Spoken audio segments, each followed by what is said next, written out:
God. All right? Or, in other words, a gate of heaven. Now remember, their intent here is to build a access point to God. This has nothing to do with high altitudes. Now, I will tell you that I believe that the Tower of Babel was some type of stargate, some type of interdimensional gate of trying to get access. Okay? Now, once again, let me take what was going on then. First of all, if you think that the people in Genesis were dumb, stupid people, and you go, oh no, there's no way they could have ever thought. Listen, you're misunderstanding some things. First of all, how smart would you be if you could live 5, 6, 7, 800 years? I mean, think about it. About the time you get enough brains on this planet to really figure out what's going on, you're dead. I mean, think about it. I mean, all right, I'm about 70, 80 years old here. I've really got this thing figured out.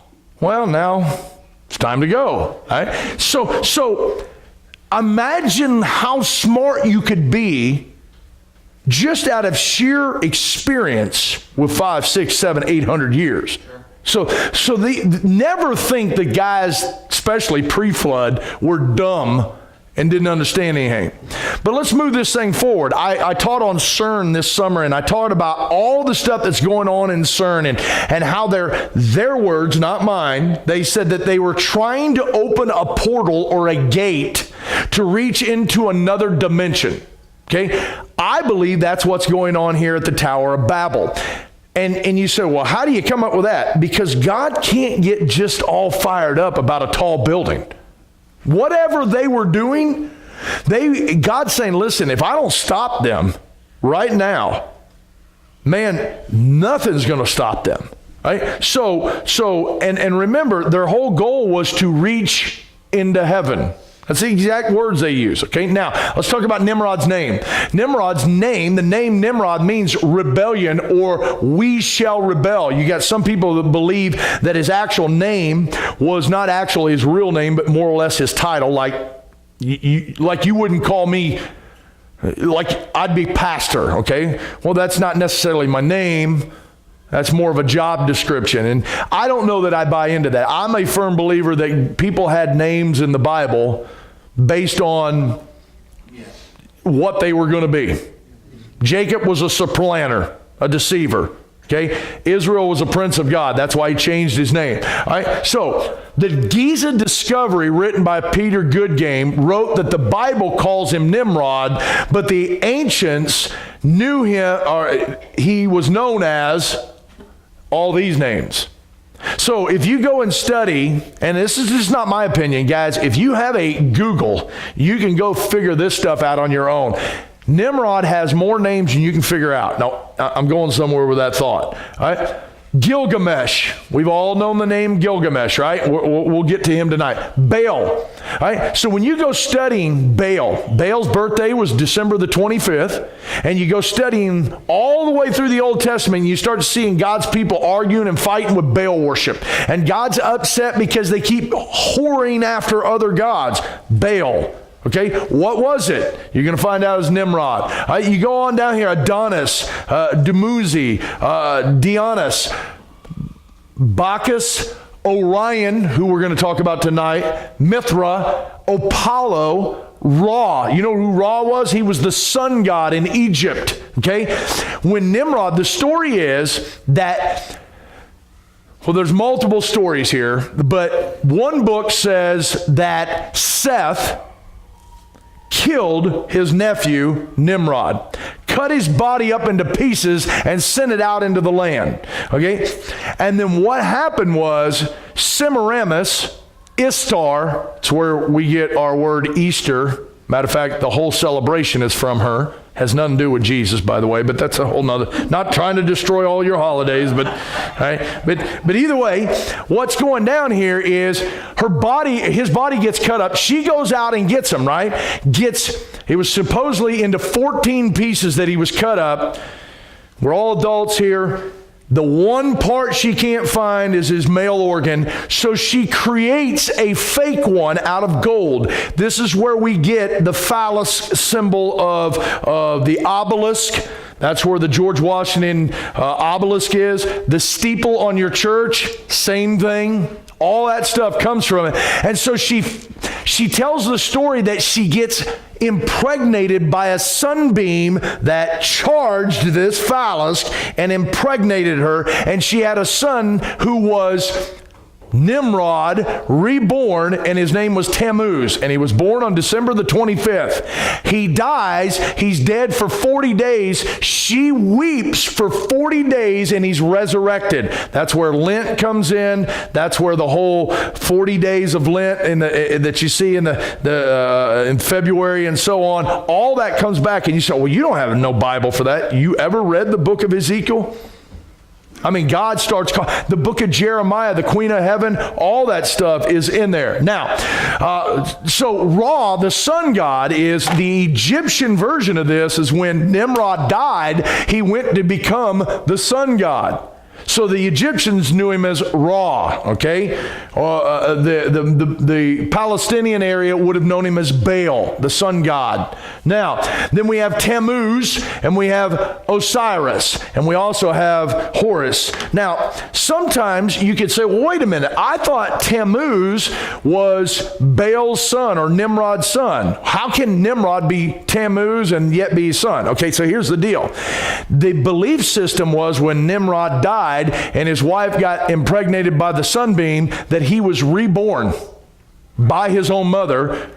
That's why, or by his wife, and that's why she had relations with her own son. All right, and then Osiris that we'll talk about. All right, now the book of Jasher tells us in chapter 48, verse 43, the description of the throne of Pharaoh was as followed. Okay, now I'm going somewhere with this.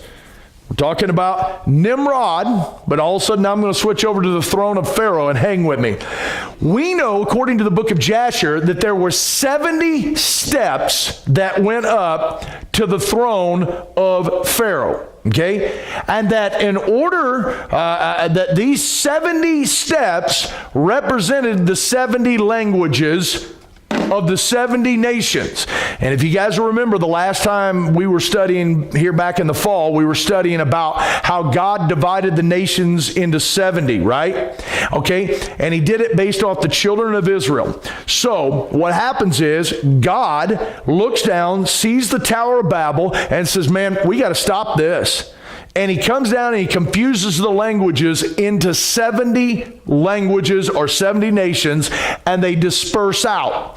And according to the book of Jasher, the Pharaoh's throne sat on 70 steps, which each step represented each language. Okay? So if you read on in chapter 45b through 47, it says, also, any man who understood to speak in all 70 language, he ascended to the 70 steps and went up, and he spoke until he had reached the king. And any man who could not complete the 70, he ascended as many steps as the languages which he knew to speak in. It was customary in those days in Egypt that no one should reign over them, but one who understood to speak the 70 languages. And so, in other words, if you wanted to speak to the king, you could only climb as many steps as many languages you knew. Which means Corey would have made the first step of English and been done. That's all I got, all right? Now, but in order to get up to the height of the king, and so their belief system was, we can't have a man rule over us unless he owns or can speak all 70 languages. Okay? Now, hang with me.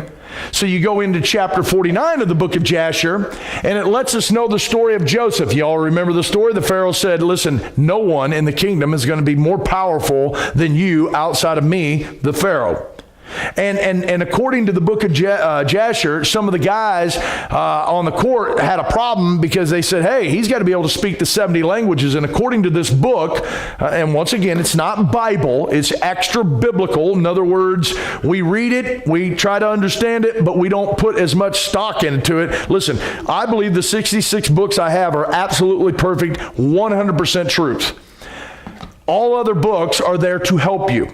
Now, according to the book of Jasher, that an angel came and basically helped him, or mentally downloaded, I guess, the 70 languages into him so that he could speak them, why he ruled in Egypt. Now, I want you to understand why that's important.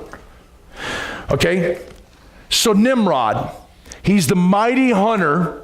He is probably a giant. He is being worshiped around by all these people, right?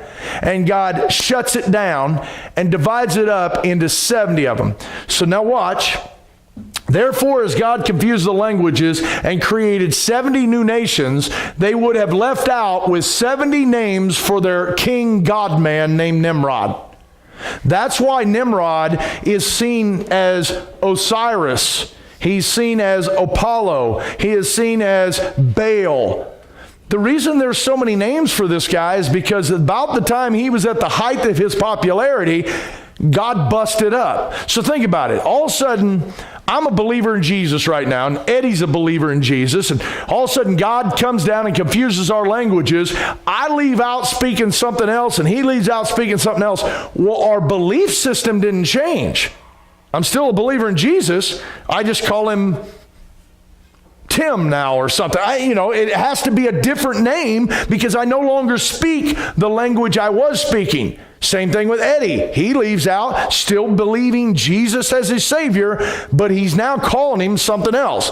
That's important because as we study all this mythology, you start to go, wait a minute, how can this one guy be Gilgamesh and how can he be Ra? Because it's the same dude and it's seen in different languages. Now, let's start with Gilgamesh.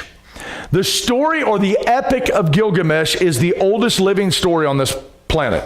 I mean, we've got, believe me, I understand the Bible is older. Let's don't argue that stuff. But let's all agree the stuff going on in Genesis didn't get written down until Moses comes along.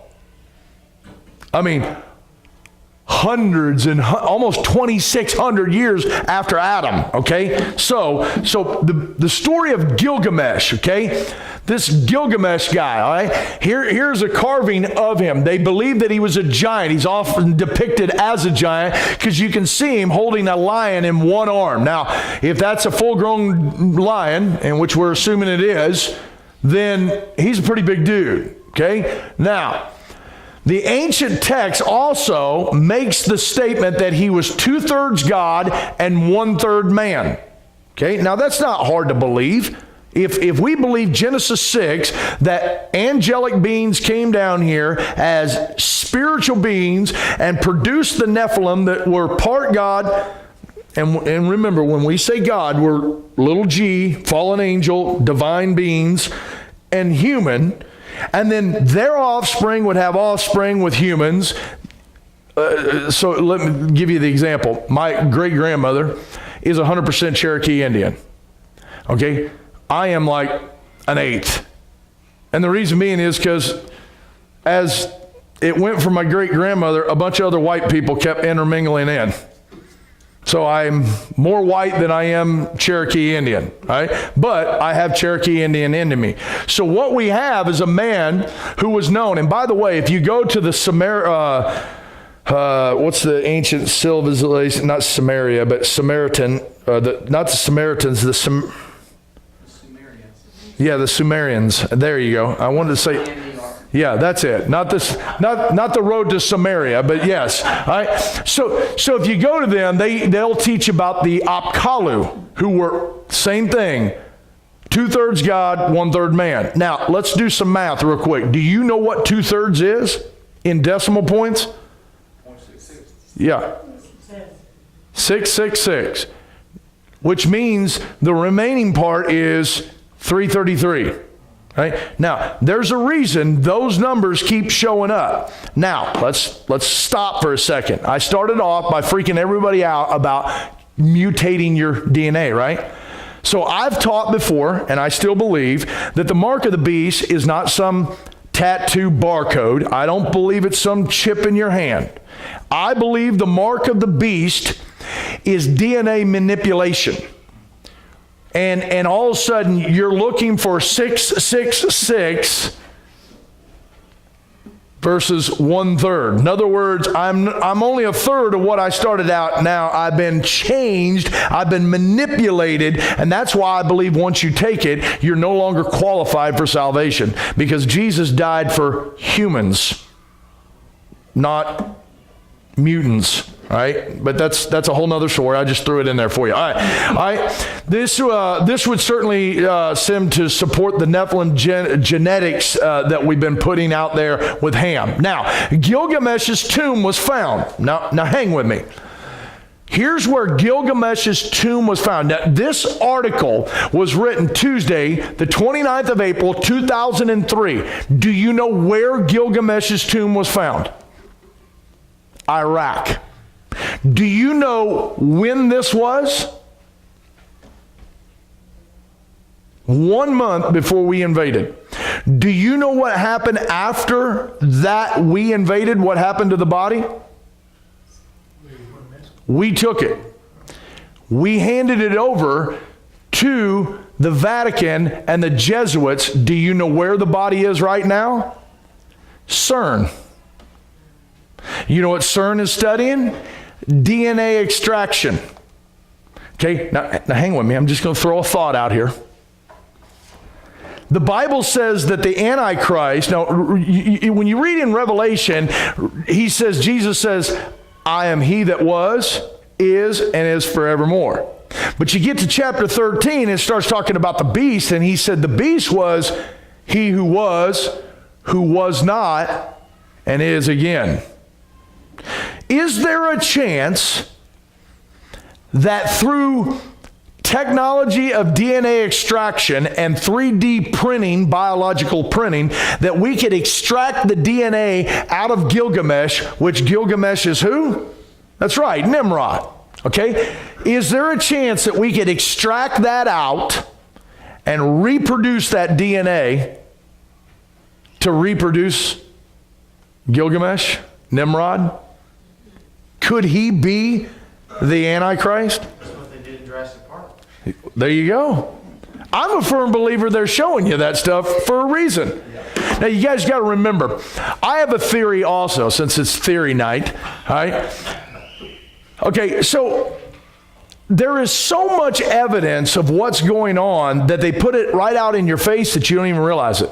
And matter of fact, this summer, we're going to do a 7-week series on Wednesday nights on nothing but Hollywood and the decoded messages that are coming out in it. Right? And it's going to be more laid back, a little bit more relaxed, and we're just going to have a good time with it. All right, now check this out. For years, you remember when Job, when Satan's going to attack Job, God gives him some guidelines. Like, okay, you can do that, but you can't do this. I'm a believer that God and Satan's plan, or not plan, but like agreement is, fine, you can do what you want as 2 Corinthians 4:4, the God of this world, but you got to tell him what you're doing. Because he does. He tells us all the information. We just can't stop looking.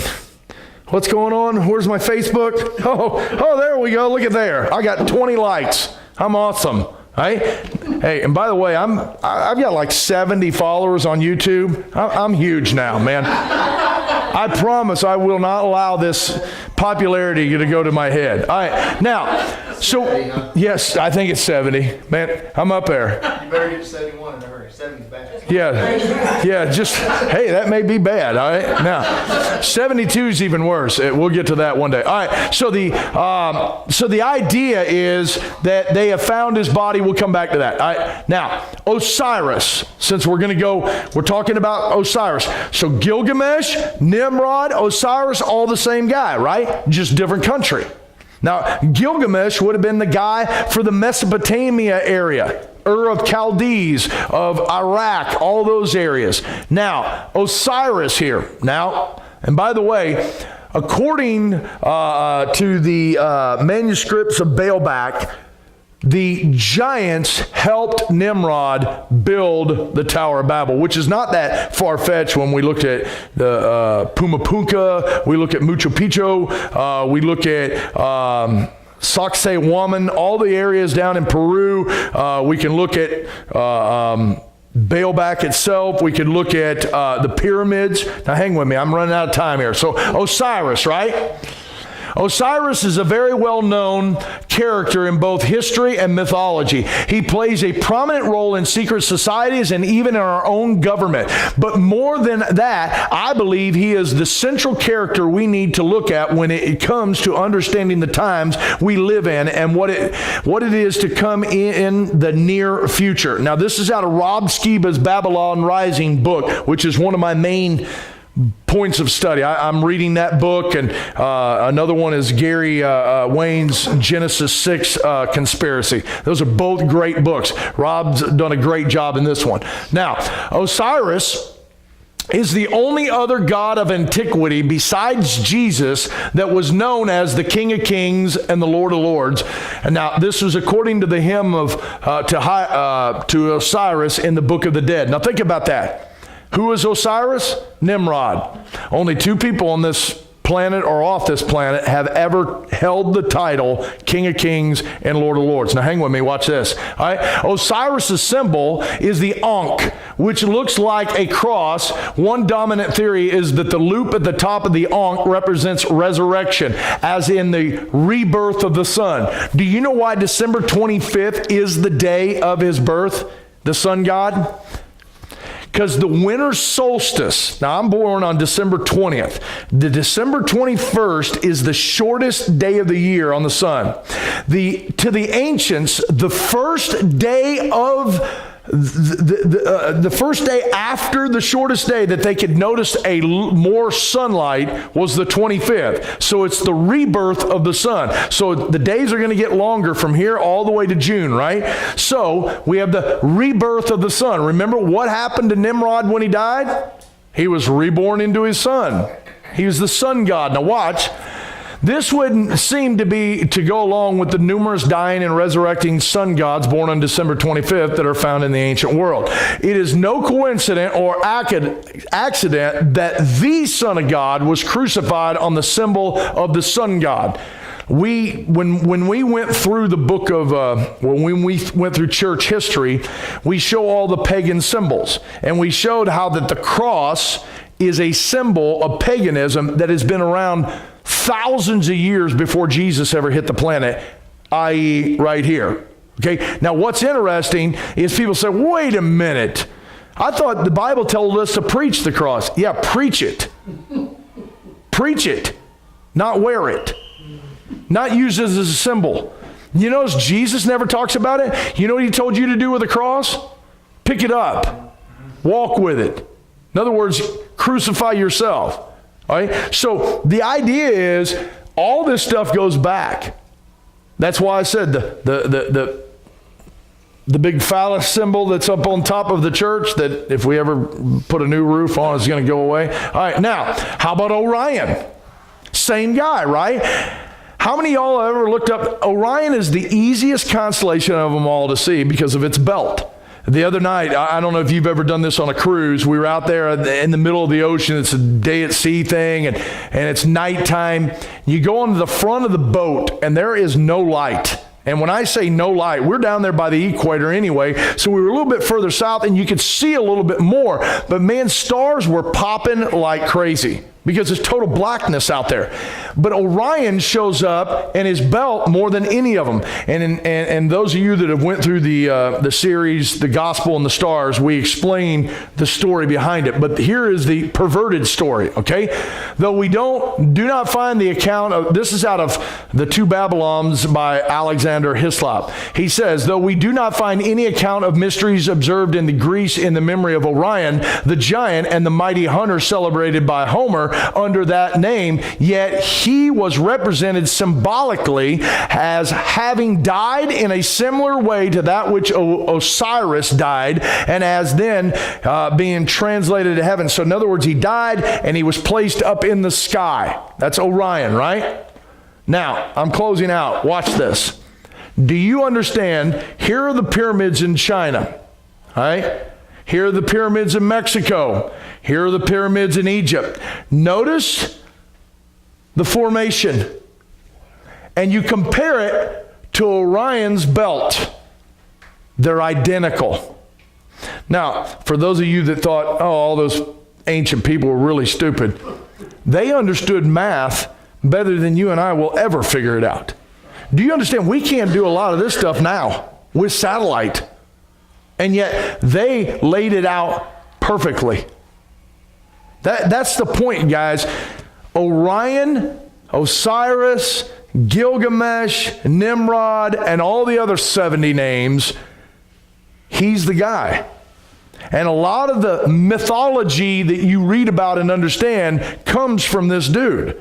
That's why God stops and gives you a directive here. I think that's it on that's it on the thing. So, all right, we'll pick it back up and bounce from here and go a little bit deeper into Nimrod. So, all right, we'll see you all next week.